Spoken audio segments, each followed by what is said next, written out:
Hola, soy María y quiero darte la bienvenida a nuestro canal.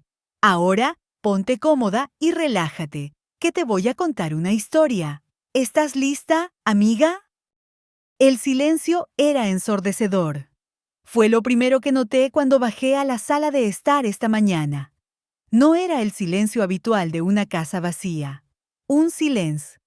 Este era un silencio diferente, más profundo.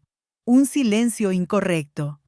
Miré la repisa de la chimenea y mi corazón dio un vuelco. El lugar donde la caja de música había estado durante 50 años estaba vacío. Todo lo que quedaba era un tenue rectángulo en la madera oscura donde el polvo aún no se había asentado.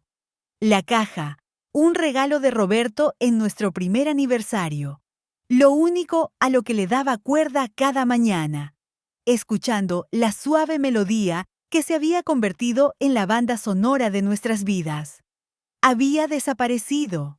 Supe quién lo hizo, incluso antes de ver la nota garabateada con una letra familiar y apresurada sobre la mesa de la cocina. Mamá, tomé algo para recordar a papá. No te preocupes, Sofía. Apreté el borde de la encimera, con los dedos fríos, para recordarlo. Mi hija, mi única hija, me estaba mintiendo a la cara sin siquiera molestarse en hacerlo en persona. Acababa de pasar ayer para ver cómo estaba, moviéndose por la cocina, parloteando sobre sus planes, sobre el nuevo proyecto de negocios de su esposo Marcos. Me abrazó al despedirse, un gesto que ahora se sentía como una profanación. Marqué su número. El timbre pareció durar una eternidad. «Mamá, ¿está todo bien? Llamas temprano». Su voz era alegre, demasiado alegre. «Sofía, la caja de música, ¿dónde está?» Hubo una pausa al otro lado.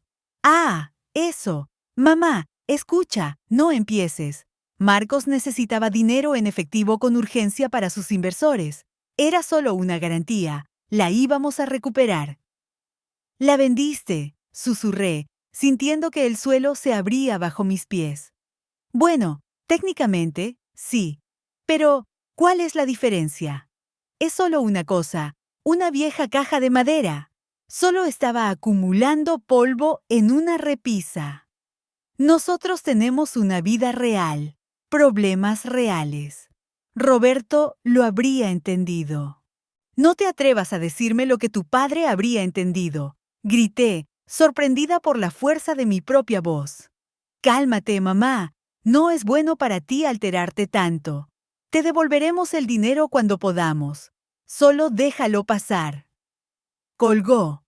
Me quedé sola en medio de mi cocina, escuchando un silencio que ya no podía ser roto por esa melodía familiar.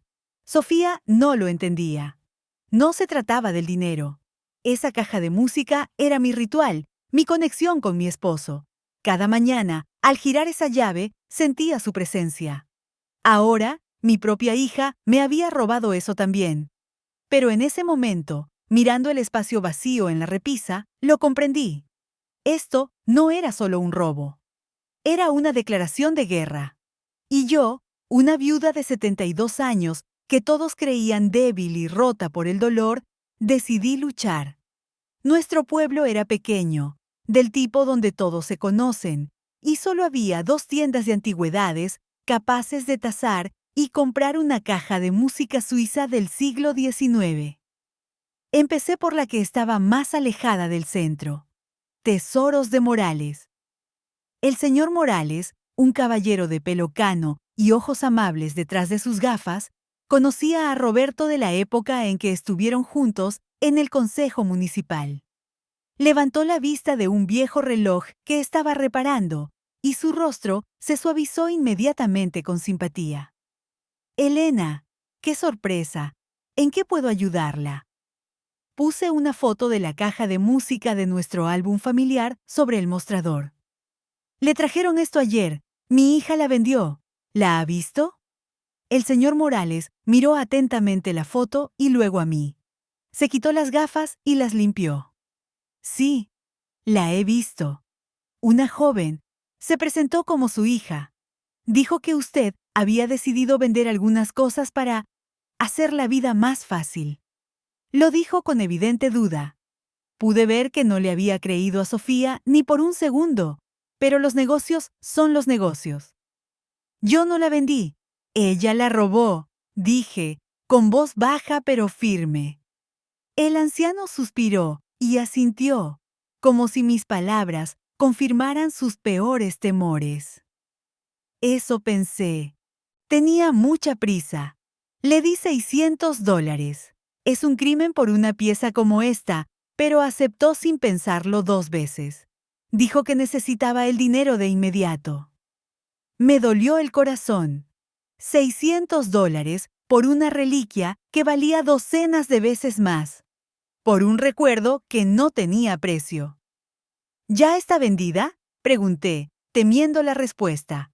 No, Morales negó con la cabeza. No pongo a la venta piezas como esta de inmediato. Quería limpiarla, restaurarla un poco. Espere un momento. Desapareció en una trastienda y regresó, llevando con cuidado mi caja de música. Extendí la mano y toqué la madera de palisandro tallada. Estaba aquí, a salvo. Podría haber llorado de alivio. La compraré de vuelta, ahora mismo. Busqué en mi bolso mi chequera. Elena, espere. Me detuvo el dueño de la tienda. Hay algo más. Cuando la estaba inspeccionando, encontré algo extraño. Adentro, debajo del forro de terciopelo, había un pequeño compartimento secreto. Nunca lo habría encontrado si un trozo del terciopelo no se hubiera despegado. Debe haber sido hecho por un maestro artesano. Levantó la tapa y, con un par de pinzas delicadas, despegó el borde del forro. Debajo había una diminuta placa de metal. La deslizó a un lado y sacó una llave pequeña y de forma extraña. No era para la caja de música. Era demasiado plana y moderna. No sé para qué es esto, dijo el señor Morales, entregándome la llave. Pero su hija ciertamente no sabía nada de esto. Solo quería el dinero. Tengo la sensación de que Roberto dejó esto para usted. Miré el frío trozo de metal en mi palma. Esta llave no se parecía a ninguna de las llaves de nuestra casa.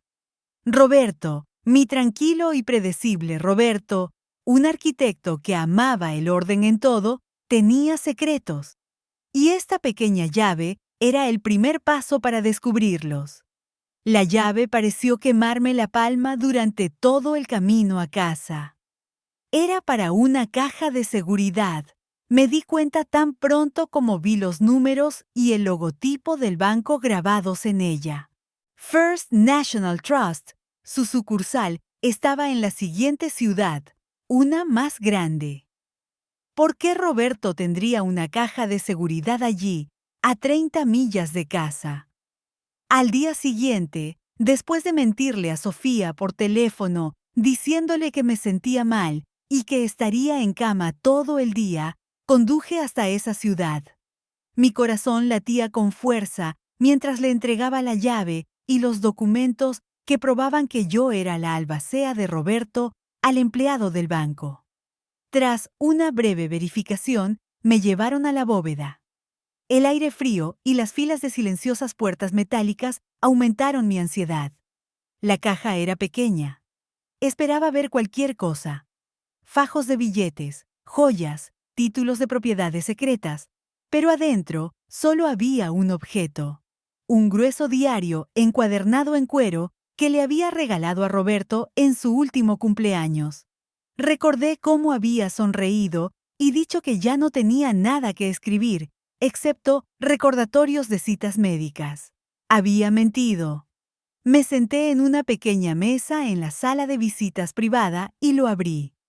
La primera página estaba fechada el día después de su cumpleaños, 8 meses antes de su muerte. La letra de Roberto, generalmente tan pulcra y precisa como sus planos de arquitectura, era tensa, a veces quebrada. Sofía y Marcos volvieron a pedir dinero, decía la primera entrada. Su startup está fracasando y me ven como su cajero automático personal. Hablan de ganancias futuras, pero todo lo que veo en sus ojos es pánico. Me negué. Sofía lloró. Dijo que no la quería. Pasé página tras página, y una tragedia que nunca sospeché se reveló ante mí. Roberto describía cómo su hija y su yerno hablaban cada vez más de su herencia, de que el dinero será nuestro de todos modos. Así que ¿por qué no ayudar ahora? Lo presionaron, manipularon sus sentimientos, y él, mi esposo, lo había guardado todo para sí. No quería disgustarme, quería protegerme de la fea verdad sobre nuestra propia hija.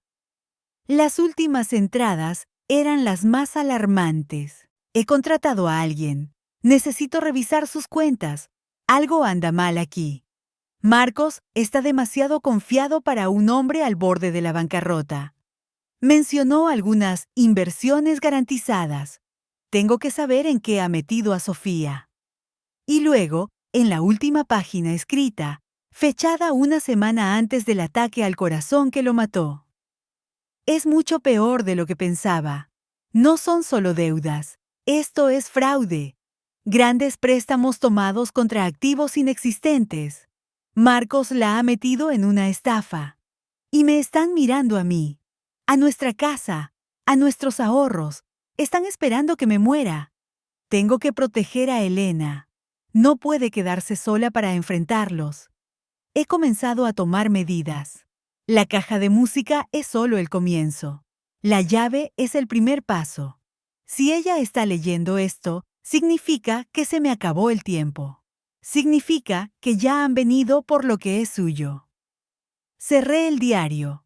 Las lágrimas corrían por mis mejillas, pero no eran lágrimas de dolor. Eran lágrimas de rabia y revelación. Mi tranquilo esposo había estado librando una guerra secreta en los últimos meses de su vida para protegerme. Y ahora conocía el nombre de mi enemigo. No era una amenaza abstracta, era mi propia hija. Y yo tenía que terminar lo que Roberto había empezado.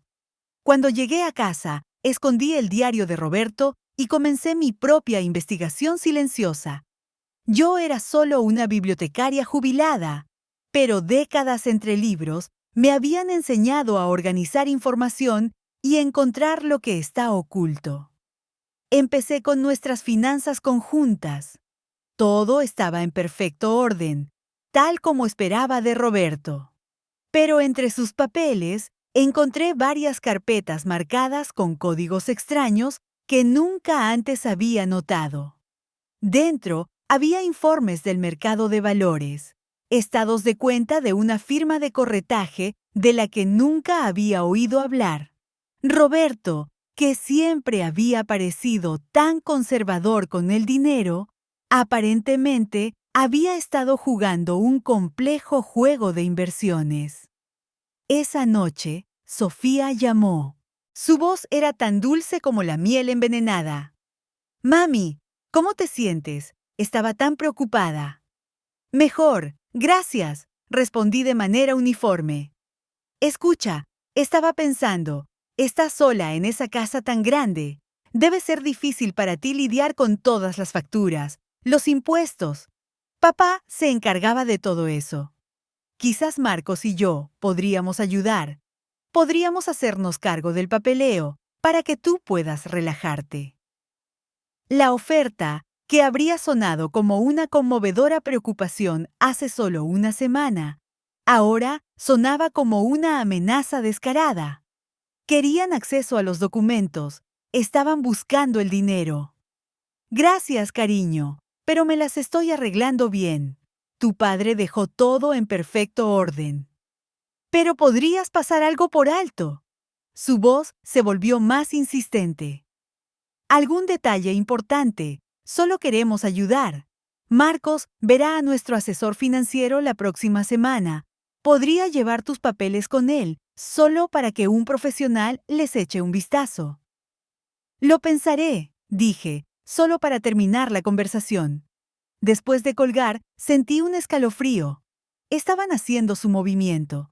Estaban tanteando el terreno. Volví al diario de Roberto. En una de las últimas páginas, junto al nombre Sara Moreno, había un número de teléfono y una nota. Seguridad financiera. Ella lo sabe todo. La busqué en Internet. Sara Moreno no era solo una asesora. Era la directora de una pequeña pero conocida agencia que se especializaba en protección de activos e investigaciones corporativas. Mi esposo arquitecto había contratado a una experta en seguridad financiera. La escala de sus preparativos era asombrosa.